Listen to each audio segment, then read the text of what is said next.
Hi, అందరికీ నమస్కారం. ఈరోజు ఒక చాలా ఆలోచనాత్మక విషయం గురించి మాట్లాడదాం. కొన్నిసార్లు చూస్తే రాజకీయ నాయకులను చూస్తే వాళ్ళకి నోటుకు వచ్చినట్టుగా ఏదో మాట్లాడేస్తూ ఉంటారు. ఆ తరువాత తను కవర్ చేయడానికి కింద మీద పడుతూ ఉంటారు. చాలా స్పష్టంగా కనిపిస్తూ ఉంటుంది, మొన్నే కదా ఇట్లా మాట్లాడాడు. అలాగే పిల్లల విషయంలో చూస్తే హోంవర్క్ చేద్దామా టీవీ చూద్దామా అనేటువంటి సందిగ్ధంలో చూద్దాంలో టీవీ చూసేద్దాంలే అంటారు. ఆ టీవీ చూసిన తర్వాత స్ట్రెస్ ఫీల్ అవుతారు, బాధపడతారు, అది టైం వేస్ట్ అయిందని. అలాగే మనుషులు చూస్తే ఉదయాన్నే లేచేటప్పుడు ఇప్పుడు లేద్దామా లేదా, పోనీలే అలసటగా ఉంది రేపు చూద్దాంలే, జాగింగ్కి ఇప్పుడు ఏం వెళ్తాంలే అని అనిపిస్తూ ఉంటుంది.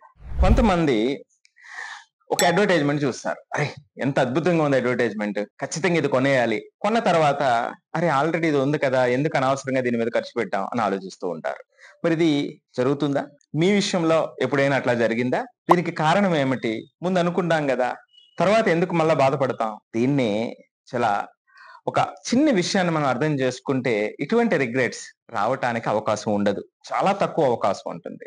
దాన్ని ఏమంటారంటే రేషనల్ థింకింగ్, తార్కికమైనటువంటి ఆలోచన.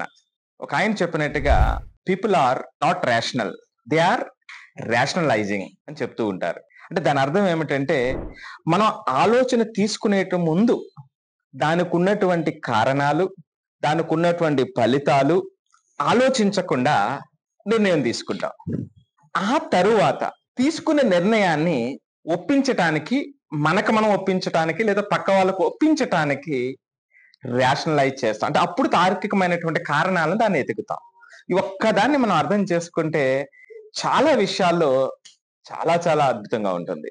అంటే ఆ రిగ్రెట్స్ అనేటువంటిది తగ్గిపోతూ ఉంటుంది. ఉదాహరణకి ఇప్పుడు చెప్పినటువంటి ఎగ్జాంపుల్లోనే మనం చూస్తే, ఉదయాన్నే లేచేటప్పుడు అలసటగా ఉంది, లేవాలా అని అనిపిస్తున్నటువంటి దాన్ని భావోద్వేగ ఆలోచన అంటారు, ఎమోషనల్ థింకింగ్. మరి దానికి తార్కికమైనటువంటి ఆలోచన ఏమిటి? మనం ఇప్పుడు జాగింగ్కి వెళ్తే రోజంతా ఉత్సాహంగా ఉంటాం, ఆరోగ్యం కూడా మెరుగవుతుంది అనేటువంటిది అక్కడ ఉన్నటువంటి తార్కికమైనటువంటి ఆలోచన. ఒక అడ్వర్టైజ్మెంట్ చూసి వెంటనే ఈ మొబైల్ కొనాలి అని అనిపించి కొనేసాం, అది భావోద్వేగ ఆలోచన.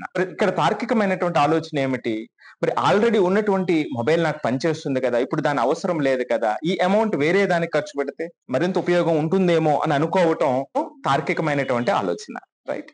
సో ఈ విధంగా ప్రతి సందర్భంలో ఇప్పుడు పిల్లలు చదవాలా లేదా ఇప్పుడు మొబైల్ చూడాలా, సో ఇక్కడ భావోద్వేగం ఏమిటంటే ఇప్పుడు చూస్తే ఆనందంగా అనిపిస్తుంది అనేటువంటిది భావోద్వేగ ఆలోచన.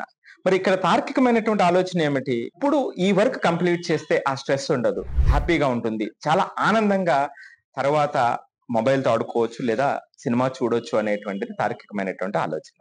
సో ఇది భావోద్వేగ ఆలోచన, తార్కికమైనటువంటి ఆలోచన. సో ఈ విధంగా తార్కికమైనటువంటి ఆలోచన అంటే భావోద్వేగాల కంటే ఫలితాలు, నిజాలు, కారణాలు ఆధారంగా ఆలోచించటం, ఈ కారణాలతో మన ఆలోచనలను ప్రశ్నించటం.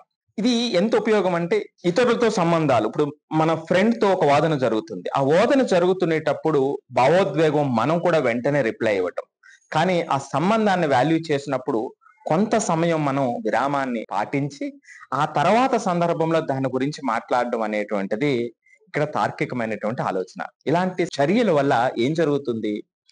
మన మనసు విస్తరింపబడుతుంది, సంబంధాలను గాఢంగా చేస్తుంది. సో ఇది తార్కికమైనటువంటి ఆలోచన, భావోద్వేగ ఆలోచన మధ్య ఉన్నటువంటి డిఫరెన్స్. మరి వీటిని అర్థం చేసుకుంటే మన మధ్య ఉన్నటువంటి రిలేషన్స్ విషయంలో కానివ్వండి, రోజువారీ మనం చేసేటువంటి పనుల్లో కానివ్వండి, వచ్చేటువంటి ఉత్సాహం, ఆనందం వేరేగా ఉంటుంది.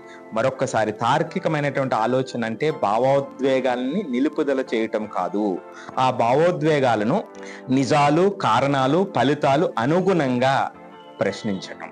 ఇది మంచి నిర్ణయాలు, సాఫల్యమైనటువంటి సంబంధాలు, ప్రశాంతమైన మనసునిస్తుంది. మరి మీకు ఈ తార్కికమైనటువంటి భావోద్వేగ ఆలోచనల మధ్య మీరు ఎప్పుడైనా ఆ నిర్ణయం తీసుకుని బాధపడినటువంటి సందర్భాలు ఉన్నాయా? కామెంట్ చేయండి.